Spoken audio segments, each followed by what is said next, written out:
Assalamualaikum warahmatullahi wabarakatuh. Kumpulan kami akan membentangkan kertas kerja kami yang bertajuk Peranan Peribahasa Melayu dalam melestarikan konsep etika dan peradaban. Sebelum saya teruskan, saya akan memperkenalkan ahli kumpulan saya. Saya Muhammad Zaman Shah bin Muhammad Masri akan membentangkan asal-usul dan sifat pengarangan peribahasa Melayu. Siti Aisyah binti Abdul Hamid akan membentangkan konsep dan fungsi peribahasa Melayu. Elis Atopia anak Untup akan membentangkan objektif kajian dan impak peribahasa Melayu dalam etika dan peradaban. Fanny Colin binti Asai akan membentangkan cabaran penggunaan peribahasa Melayu pada era kini dan kesimpulan. Kami dari kelas BA 242 4A. Selepas ini, Elis akan teruskan dengan pembentangan objektif kajian.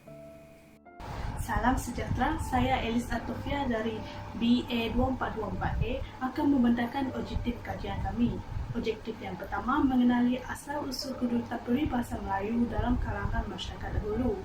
Objektif yang kedua mengenali peribahasa Melayu yang sering digunakan untuk menunjukkan peradaban dan etika masyarakat Malaysia kini. Objektif yang ketiga pula mengaplikasikan penggunaan peribahasa Melayu dalam peradaban dan etika dalam kehidupan seharian. Yang keempat, menerangkan fungsi, konsep dan kepentingan penggunaan peribahasa Melayu dalam peradaban dan etika masyarakat kini. Yang kelima pula, kesan penggunaan peribahasa Melayu terhadap peradaban dan etika khususnya pada masyarakat Malaysia kini. Dan yang terakhir, mengenal pasti contoh-contoh cabaran yang mengancam kelestarian penggunaan peribahasa Melayu dalam kalangan masyarakat Malaysia kini. Assalamualaikum warahmatullahi wabarakatuh. Saya akan membentangkan tentang asal-usul dan sifat pengarangan peribahasa Melayu. Peribahasa telah diciptakan dari apa yang telah dialami oleh suatu masyarakat dalam kehidupan harian mereka. Peribahasa juga merupakan satu kias dan pengajaran masyarakat terdahulu yang diamanah sejak turun-temurun. Ini menunjukkan bahwa masyarakat terdahulu menggunakan bahasa kiasan untuk meluahkan sesuatu kebenaran atau kejujuran. Masyarakat telah menggunakan bahasa sebagai penghubung untuk berinteraksi di antara satu sama lain. Masyarakat tidak dapat berkomunikasi atau berhubung sesama mereka tanpa bahasa. Bahasa juga adalah instrumen komunikasi yang dapat menyampaikan buah fikiran, konsep pendirian atau perasaan. Dengan melalui peribahasa lah salah satu cara untuk menyampaikannya. Peribahasa adalah ayat atau rangkaian kata yang mempunyai maksud khusus yang merujuk kepada maksud sindir-menyindir, beralas dan tersirat. Antara sifat yang umum bagi peribahasa ialah bahasanya yang indah dan berirama, susunannya yang rapi dan bermutu dan isinya yang bernas dan beragam. Sifat-sifat yang lain bagi peribahasa adalah ia berkaitan dengan pengarang tunggal. Selain itu, ia juga mempunyai teks yang berwibawa. Penyebarannya secara lisan adalah dengan sengaja tetapi memang yang bersifat wujud. Namun begitu, sifat penting peribahasa ialah metaforanya yang harus difahami dalam konteks budaya penuturnya. Berkaitan dengan itu, Hasan Ahmad mengatakan bahawa pengaruh kata-kata yang lebih kepada psikologi tetapi tidak bersifat kepada ilmu bahasa boleh mewujudkan kepercayaan antara sama sendiri, dan ia boleh menyampaikan kesan yang baik ataupun buruk terhadap satu sama lain. Air yang dicincang tidak akan putus, bermaksud seseorang yang bersaudara itu tidak akan bergaduh berterusan walaupun berlaku suatu perselisihan. Perselisihan faham antara satu sama lain tidak kira bangsa dan agama boleh memusnahkan negara. Perpaduan kaum juga memainkan peranan dalam mengukuhkan hubungan antara semua kaum. Perpaduan adalah nikmat yang dikurniakan oleh Allah Subhanahu Wa Taala dalam kehidupan. Malah Nabi Muhammad SAW turut mencela tindakan seperti permusuhan, perselisihan dan mengancam boleh membawa perpecahan. Firman Allah SWT surah Al-Hujurat ayat yang ke-10 bermaksud, sesungguhnya orang-orang yang beriman itu adalah bersaudara, maka damaikanlah di antara dua saudara kamu yang bertelingkah itu serta bertakwalah kepada Allah supaya kamu beroleh rahmat. Apabila semua kaum bersatu padu, negara kita akan menjadi aman dan tenteram, di mana situasi ini akan membenarkan pihak kerajaan merancang dan melaksanakan pembangunan dengan lebih lancar untuk mempertingkat taraf kehidupan masyarakat di Malaysia. Bagai au dan tebing bermaksud tolong-menolong di antara satu sama lain. Dalam ajaran Islam, umat Islam hendaklah membantu sesama insan. Firman Allah Subhanahu Wa Taala surah Al-Maidah ayat yang kedua bermaksud, dan hendaklah kamu bertolong-tolongan untuk membuat kebajikan dan bertakwalah kepada Allah, kerana sesungguhnya Allah Maha berat azab siksanya. Setiap kebaikan yang dilakukan akan membuahkan ikatan perhubungan yang baru, iaitu persahabatan atau mengeratkan hubungan antara semua kaum. Rasulullah SAW bersabda, sesiapa yang melepaskan satu kesusahan seseorang mukmin, pasti Allah akan melepaskan daripadanya satu kesusahan pada hari kiamat. Sesiapa yang menjadikan urusan orang lain mudah, pasti Allah akan memudahkan urusannya di dunia dan di akhirat. Bersatu teguh bercerai roboh bermaksud persefahaman dalam sebuah masyarakat dapat membuahkan kejayaan, manakala perbalahan akan menyebabkan perpecahan. Perpaduan kaum itu sangat berharga bagi sesebuah negara, apatah lagi Malaysia yang penuh dengan berbagai bangsa dan agama. Hal ini hendaklah diutamakan bagi melindungi kesatuan struktur pentadbiran Malaysia selain memelihara ikatan antara semua kaum di negara. Ia boleh dijaminkan dengan meningkatkan semangat patriotik dan bekerjasama dalam diri setiap masyarakat supaya dapat memupuk amalan bertolak ansur serta sikap toleransi antara masyarakat. Kecil tapak tangan nyiru ditandakan bermaksud seseorang yang sangat berterima kasih atas pertolongan ataupun nasihat yang telah diberikan oleh seseorang. Dalam ajaran Islam, kita telah diajarkan tentang kasih mengasihi antara satu sama lain dengan berterima kasih atas kebaikan orang yang diberikan kepada kita. Firman Allah Subhanahu Wa Taala surah Al-Nahl ayat yang ke-114 yang bermaksud, bersyukurlah akan nikmat Allah jika benar kamu hanya menyembahnya semata-mata. Kita harus bersyukur atas nikmat Allah Subhanahu Wa Taala dan tidak harus seseorang itu meninggalkannya. Bukan itu saja, bersyukur kepada manusia adalah dalam erti kata melahirkan perasaan berterima kasih dan penghargaan atas pertolongan yang diberikan. Daripada Abu Hurairah, Nabi Muhammad SAW bersabda, tidak dikatakan bersyukur kepada Allah bagi sesiapa yang tidak tahu berterima kasih kepada manusia. Assalamualaikum, nama saya Siti Aisyah dan saya akan menerangkan tentang konsep peribahasa Melayu. Peribahasa Melayu berkait rapat dengan kehidupan dan pemikiran orang Melayu. Penciptaan peribahasa sangat terikat dengan adat istiadat Melayu lama. Pada umumnya, peribahasa ialah ayat atau susunan kata yang mempunyai maksud tertentu yang biasanya merujuk kepada maksud berkias, berlapis atau tersirat. Selain itu, peribahasa Melayu juga menjelaskan satu gambaran nilai murni, sosial dan fungsi adat dalam kehidupan bermasyarakat sekaligus memperlihatkan falsafah bangsa Melayu yang berkaitan dengan metafizik, logik dan etika estetika. Kesimpulannya, peribahasa Melayu menggambarkan bangsa Melayu yang terkenal dengan adat bersam dan budaya turun-temurun, serta peribahasa juga memberikan peranan yang penting bagi mencerminkan dan menggambarkan identiti seorang individu dan bangsa kerana cara seseorang penutur berfikir dalam bahasanya jelas tergambar melalui penggunaan sesuatu perkataannya. Seterusnya, saya akan menerangkan fungsi peribahasa Melayu. Pertama, untuk memberi nasihat.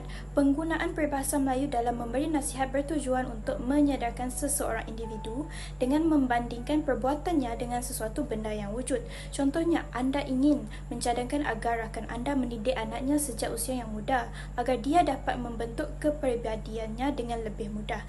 Jadi, anda akan mengatakan kepada rakan anda, sekiranya anda menasihati anak-anak, biarlah mereka bermula daripada usia yang muda. Seperti kata pepatah, melentur buluh biarlah dari rebungnya. Selain itu, fungsi peribahasa juga untuk menyatakan pendirian yang tegas. Contohnya perumpamaan seperti berkerat rotan berpatah arang, bermaksud memutuskan tali persahabatan atau persaudaraan.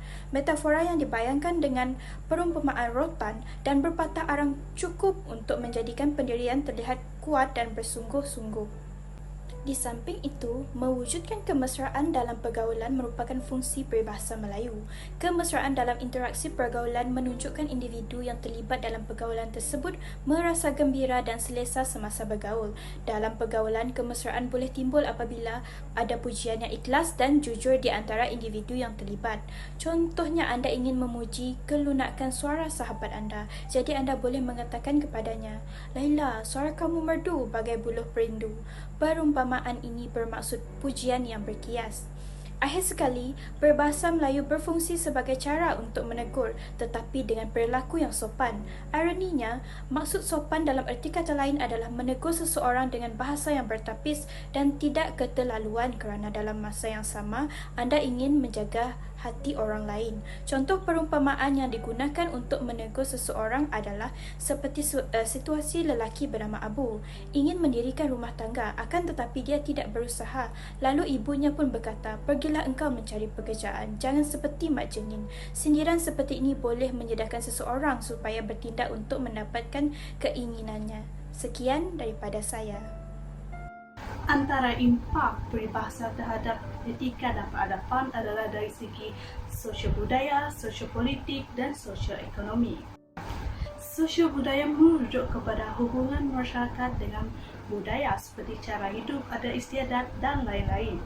Penggunaan bahasa Melayu peribahasa Melayu amatlah luas terhadap sosio-budaya masyarakat sebagai medium untuk menyampaikan pengajaran, perbandingan, teladan, peringatan, sindiran dan nasihat kepada masyarakat.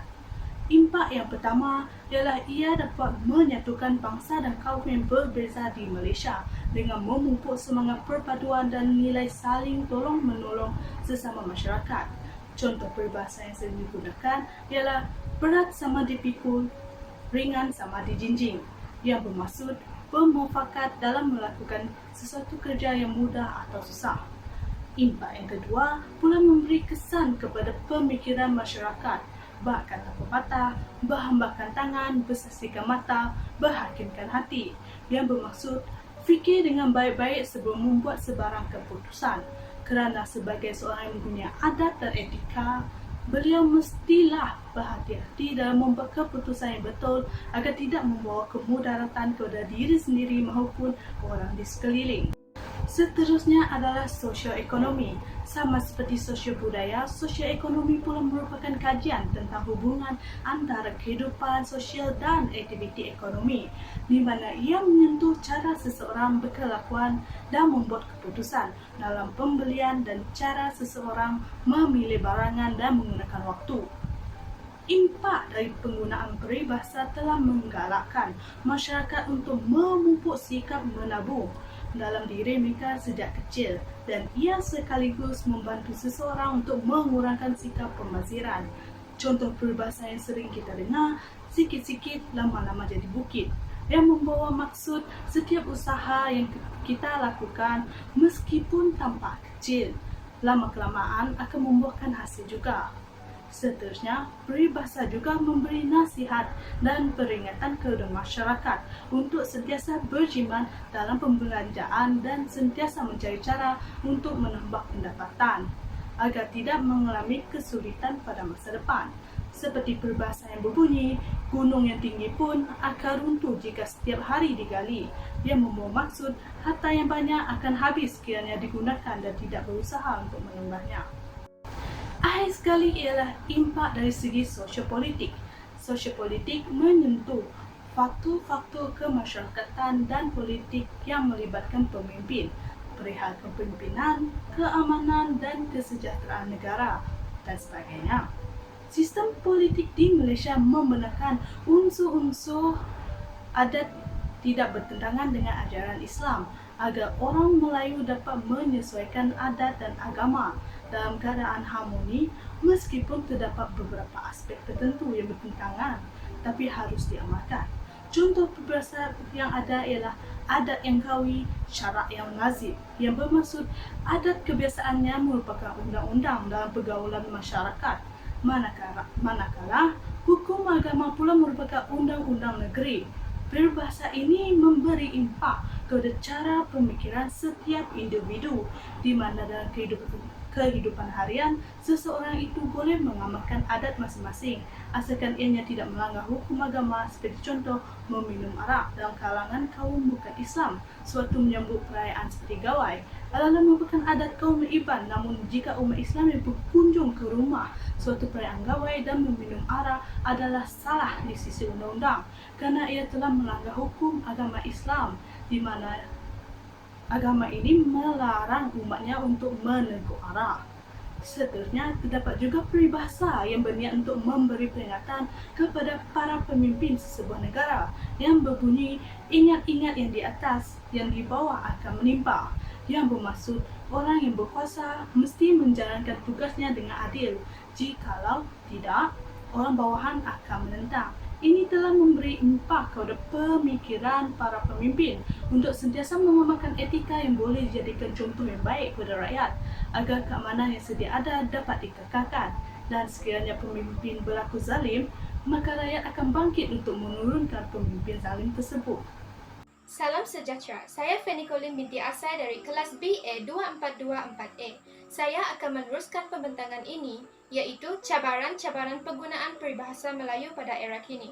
Pertama sekali, pengaruh Barat. Seperti yang kita ketahui dan bahasa Inggeris telah dijadikan sebagai bahasa terpenting untuk pelajar kuasai dalam menyumbang kepada pembinaan negara berperlembagaan ini sebagai birokrat, menurut kata Mahara Mamat dalam suatu artikel. Lazimnya, peribahasa Melayu terkandung dalam mata pelajaran bahasa Melayu dan bukannya bahasa Inggeris. Hal ini membuatkan kurangnya pendedahan tentang pengajaran peribahasa Melayu. Cara mengatasi hal ini adalah dengan mewujudkan aktiviti-aktiviti seperti karnival bahasa. Seterusnya, cabaran-cabaran penggunaan peribahasa Melayu pada masa kini ialah pemodenan bahasa. Pembaharuan dalam pembelajaran terutamanya kepada pelajar sekolah. Terdapat juga banyak perkataan-perkataan baru yang digunakan untuk menggambarkan sesuatu perkara sebagai gantian penggunaan peribahasa. Perkataan-perkataan ini adalah dicipta dan diinspirasikan daripada perkataan Barat lalu diterjemahkan ke dalam bahasa Melayu. Contohnya seperti suafoto, tular, sohor kini, jago cyber dan banyak lagi. Kesan penggunaan peribahasa Melayu semakin ditelan zaman akibat pembaharuan ini, kerana mereka lebih gemar menggunakan perkataan atau kosa-kosa kata yang baharu. Kesimpulannya, kewujudan peribahasa adalah daripada orang-orang zaman dahulu. Mereka telah jadikan ia sebagai bahasa kiasan untuk menasihati dan dijadikan sebagai pedoman hidup. Peribahasa Melayu juga berperanan untuk mendidik anak bangsa untuk menerapkan hidup beretika dan mempunyai peradaban yang mulia dan suci. Selain itu, saya tegaskan bahawa peribahasa Melayu ini juga digunakan sebagai medium perantaraan dalam sosio-budaya, sosio-ekonomi dan sosio-politik untuk membentuk negara yang aman dan maju. Masyarakat kita perlu bersatu untuk menghadapi cabaran-cabaran dalam mengekalkan penggunaan peribahasa Melayu pada zaman milenial ini. Akhir kata, peribahasa Melayu amatlah digalakkan untuk diterapkan dalam membentuk etika dan peradaban ini kerana terkandungnya ilmu-ilmu positif. Sekian, terima kasih.